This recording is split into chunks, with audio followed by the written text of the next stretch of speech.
বলেছে রিয়াসাত ভাই আসলে ঘটনা কি হচ্ছে, আপনি তো ফারুক আহমেদের দুর্নীতি অপনীতি তার যে নিয়মতান্ত্রিকতার বাইরে গিয়ে একনায়কতান্ত্রিক ভূমিকা সবগুলো ব্যাপার আপনি প্রকাশ করেছেন। ফারুক আউট বুলবুল ইন, এই যে ডিসকাশন হচ্ছে ফারুকের আউট নিয়ে কোনো কি ডাউট রয়েছে কিনা সেই ডিসকাশনটাই করতে যাই। একটু সময় নিচ্ছিলাম, একটু জানার চেষ্টা করছিলাম এই মুহূর্তে কোন অবস্থায় কে রয়েছেন এবং আসলেই যে আলোচনাটা চলছে ফারুক আউট বুলবুল ইন সেটা কতটুকু সত্য।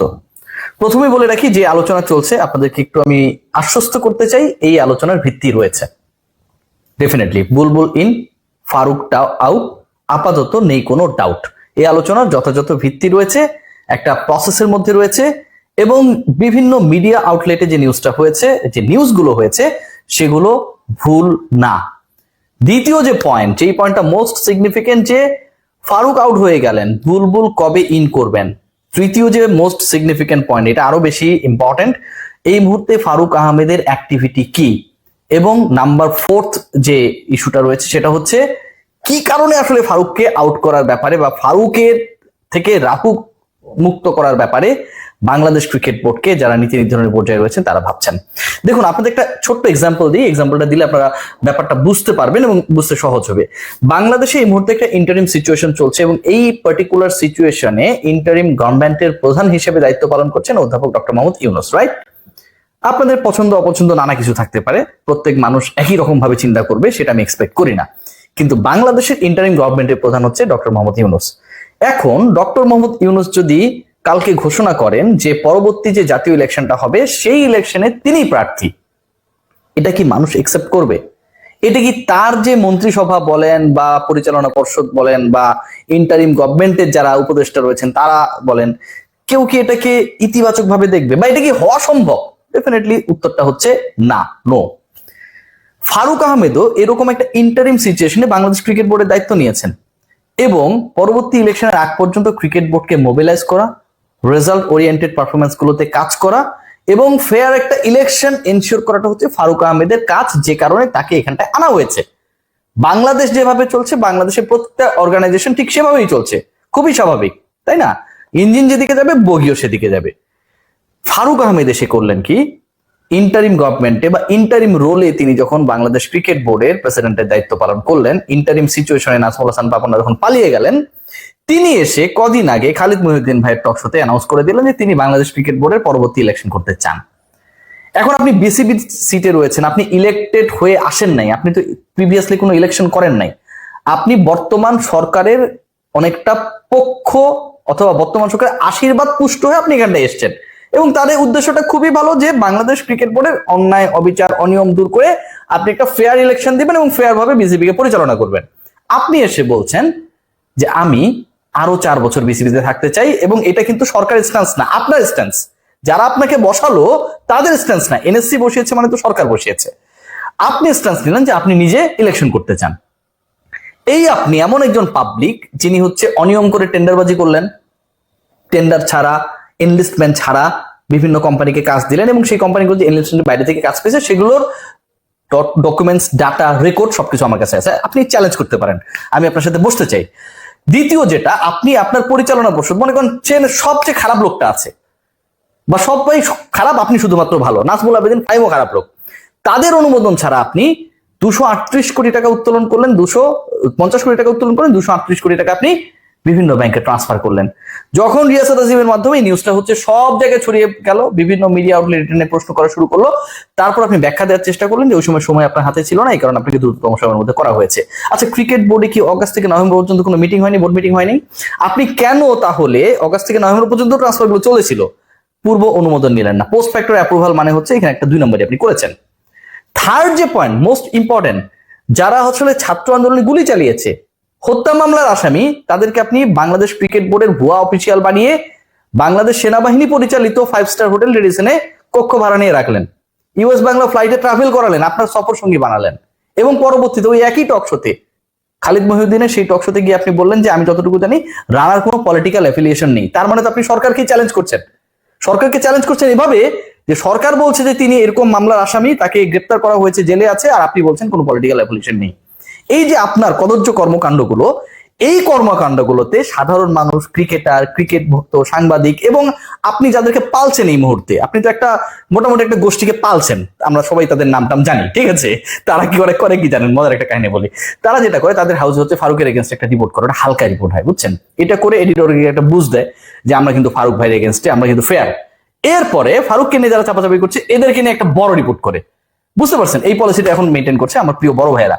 যা হোক, সেটা ডিফারেন্ট আলোচনা, সেই আলোচনাটা এখন আমি করতে চাই না। মোটামুটি যে আপনার বুঝার বুঝে গেছেন। এই সিচুয়েশনে বাংলাদেশ ক্রিকেট বোর্ডে পরিবর্তন আনা, ফারুক আহমেদকে এখান থেকে আউট করে একজন ব্যক্তিত্ববান মানুষকে ইন করাটা এই মুহূর্তে যারা আসলে সরকারের সাথে যুক্ত রয়েছেন, যারা নীতি নির্ধারণী মহলে রয়েছেন, তারা মনে করছেন খুবই যৌক্তিক। ফারুক আহমেদ এই মুহূর্তে যে কাজটা করছেন, আমি একদম শিওর হয়ে আপনাদের সাথে শেয়ার করছি, বিভিন্নভাবে বলার চেষ্টা করছেন এবং এরকম একটা সেন্টিমেন্ট ক্রিয়েট করার চেষ্টা করছেন যে ক্রিকেট বোর্ড এবং আপনার বাফুফে, যারা হচ্ছে আইসিসি এবং ফিফা অ্যাফিলিয়েটেড অর্গানাইজেশন, আমার এই ডিসকাশনটা শুনবেন, খুব সিরিয়াস কিন্তু, সেখানটায় সরকারের কোনো হস্তক্ষেপ থাকা যাবে না। যদি করে তাহলে তারা ব্যান করতে পারে। সো ফারুককে সরালে বাংলাদেশ ক্রিকেট বোর্ডে একটা ব্যান আসতে পারে। এরকম একটা তিনি ইউটোপিয়ান থট দিয়ে, এরকম একটা তিনি অদ্ভুত ধরনের তত্ত্ব দিয়ে নিজের জায়গাটা পোক্ত করার চেষ্টা করছেন, একটা ভীতির তৈরি করার চেষ্টা করছেন। একদম সবাই যেন ভয় পায়, সবাই যেন এই ব্যাপারে কোনো কিছু না বলে, না করে, এরকম একটা সিনারিও তিনি তৈরি করার চেষ্টা করেছেন। জ্ঞাতার্থে জানাচ্ছি, ফারুক আহমেদ এই মুহূর্তে আইসিসির প্রেসিডেন্টকে জয় শাহ আইসিসি প্রেসিডেন্ট হবার আগে ছিলেন BCCI secretary, right? Jay Shah কে? He was appointed as the secretary of BCCI and appointed as the ICC president cause he is the son of Amit Shah. এই মুহূর্তে ভারতের যিনি স্বরাষ্ট্রমন্ত্রীর দায়িত্বে রয়েছেন। পাকিস্তানে মহসিন নাকবির সাথে তো আপনি মিটিং করেছেন, মিটিং করে তো ওই যে 5 ম্যাচের টি-20 সিরিজকে আপনার কমিয়ে 3টা নিয়ে এসেছেন, তাই না?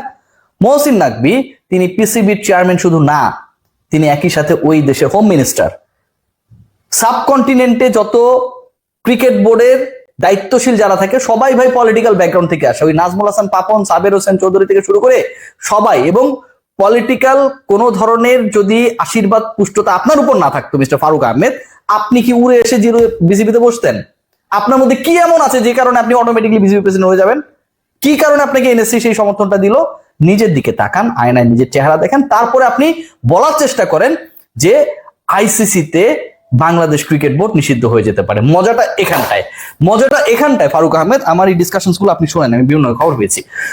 মজাটা হচ্ছে আমিনুল ইসলাম বুলবুল যদি বাংলাদেশ ক্রিকেট বোর্ডের প্রেসিডেন্ট হন, right now he is the part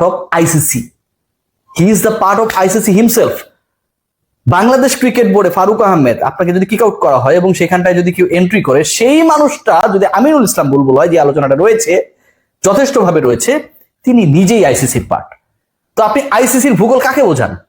যে মানুষটা নিজেই আইসিসির পার্ট, ডেভেলপমেন্ট ম্যানেজার হিসেবে কাজ করছেন, ডেভেলপমেন্ট অফিসার হিসেবে কাজ করছেন, ইনফ্যাক্ট বছরের পর বছর ধরে আফগানিস্তানের ক্রিকেট কাঠামো তিনি গড়ে তুলেছেন, তিনি চায়নায় কাজ করেছেন, তিনি থাইল্যান্ডে কাজ করেছেন, তিনি ভুটানে কোচিং কোর্স করালেন, বাংলাদেশের ওখান থেকে অসংখ্য ক্রিকেটার, সাবেক ক্রিকেটার তারা লেভেল 3 করে এলো। Aminul Islam Bulbul, he is paid by ICC and he is the part of ICC actively right now. আইসিসির ভূগোল বুঝিয়ে বাংলাদেশ নিষিদ্ধ হয়ে যাবে এই ধরনের ইউটোপিয়ান থটকে এস্টাবলিশ করা আপনার কোনো ধরনের সুযোগ নেই। কারণ আপনার পরিবর্তে এই মুহূর্তে যাকে ভাবা হচ্ছে সেই মানুষটা নিজেই আইসিসির পার্ট, এবং আপনি কোনো নন পলিটিক্যাল অ্যাফিলিয়েশনে এখানটায় আসেন নাই। জয়সারাও যায় নাই আইসিসিতে, আইসিসি চালানোর জন্য যিনি আপনাদের বস আর কি, আইসিসিতে আপনাদের বস, কিংবা মহসিন নাকবি যার সাথে আপনি সিটিং করেন, মিটিং করেন, পিসিবি ভালো সম্পর্ককে এস্টাবলিশ করেন, তিনিও আসলে নন পলিটিক্যাল কেউ না। সো প্রত্যেকটা ক্রিকেট বোর্ডে আলটিমেটলি তারাই লিডারশিপে থাকেন যাদের পলিটিক্যাল অ্যাফিলিয়েশনটা strong, not even fair, strong. Aminul Islam Bulbul যদি এখানটায় আসেন, তার কোনো পলিটিক্যাল ইনভলভমেন্ট নেই, কিন্তু তার এমন একটা ইমেজ রয়েছে, তার এমন একটা গ্রহণযোগ্যতার জায়গা রয়েছে, তার এমন একটা কমিটমেন্টের জায়গা রয়েছে যেখানটা থেকে বাংলাদেশের ক্রিকেট আশা করতে পারে ভালো কিছু পাবো। 2 নাম্বার দুর্নীতিবাজ টাউট বাটপার যদি বুলবুল সাহেব হতেন, তাহলে একটা জিনিস খুব ক্লিয়ারলি আমরা দেখতে পেতাম, এই মানুষটা বছরের পর বছর, ইয়ার্স আফটার ইয়ার্স, গত 20 বছর থেকে কম বেশি আইসিসিতে যে কাজ করছেন সেটা করতে পারতেন না।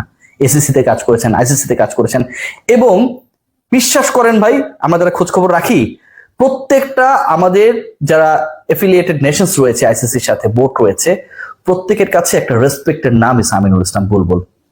সো গিরিঙ্গি, গুটিবাজি, বিভিন্ন ভাবে ভয় দেখানোর টেন্ডেন্সি, এগুলো বাদ দিয়ে আমার কাছে মনে হয় নিজের পরাজয়, নিজের নৈতিকতা হারানোর ফলে আপনি যে আপনার জায়গাটা হারিয়েছেন, খুইয়েছেন, আপনি হিরো থেকে যে জিরো হয়েছেন, এই ব্যাপারটিকে মেনে নিন। ফিউচার লাইফে কাজে লাগবে।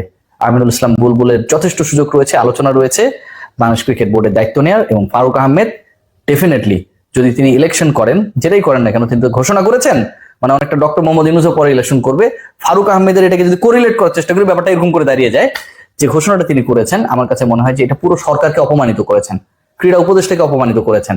তিনি কি ক্রীড়া উপদেষ্টার সাথে কথা বলেছেন যে আমি ইলেকশন করতে চাই? যিনি তাকে এখানটায় এনেছেন বাংলাদেশ ক্রিকেট বোর্ডকে ঠিক করার জন্য, সেই আসিফ মাহমুদ সজীব ভুঁইয়ার সাথে কি তিনি কথা বলেছেন, আলোচনা করেছেন? নিশ্চয়ই করেন নাই। ফারুক আহমেদ এরকমই। সবাই ভালো থাকবেন।